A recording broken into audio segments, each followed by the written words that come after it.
Hi mga kapreni! Magluluto na naman ang kapreni nyo! To the highest level. Uy, kaitim ng kawali kasing itim ng singit mo. Joke lang kapreni, bawal magalit dito ha. Dapat ako lang, sorry na. Abay talong lang ang niluluto, makaiwas sa talsik. Kaarte ba ng kapreni nyo? Masarap iprito ang talong, lalo na yung fresh na fresh. Bagong pitas ba kapreni? Itotorta ko sana to kapreni, kaya lang walang itlog dito. Ay hindi pa nakakabili. Himala nga mga kapreni, isang linggo nang walang itlog dito. Ay grabe naman sa itlog yan, talong ang niluluto.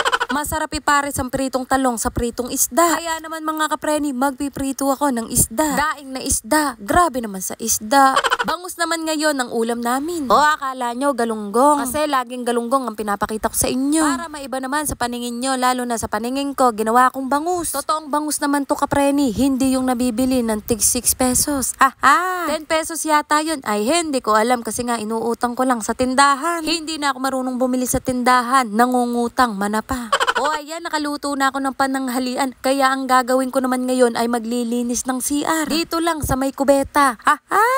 O ayan, tinakpan ko ng very light kapreni. Baka mamaya sabihin nyo, kumakain kayo. Excuse me lang po. Hindi ko na ginamitan ng kamay kapreni ha. Pinaako na.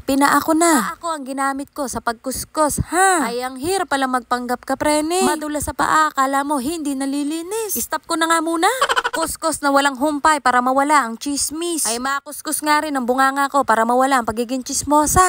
Ay masyado ng maraming nalalaman, kailangan ng patahimikin. Ay ano ba yarn? Hindi naman ganun kalala kapreni, para linising mabuti, saglit lang. Yung pumikit lang ako, pag dilat ko, nalinis na kagad.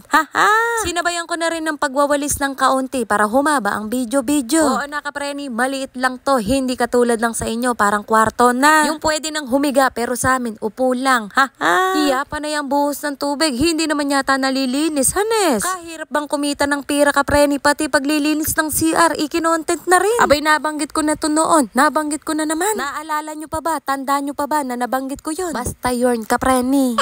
O, tapos na ako. Ganun lang kadali kapreni. Basic na basic. Masaya kaya maglinis, hindi nakakapagod. Pero dyan ako napapagod sa pasabit-sabit ng nanay. Tinakpan ko na lang para walang ebidensya na maraming abubot dito sa bahay namin.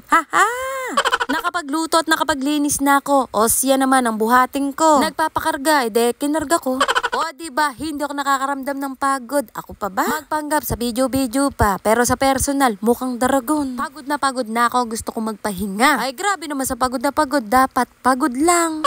Nakaramdam ang Ruichi mga kapreni, kaya nagpababa na siya. Mareklamo ang mama ko, magpababa na nga ako.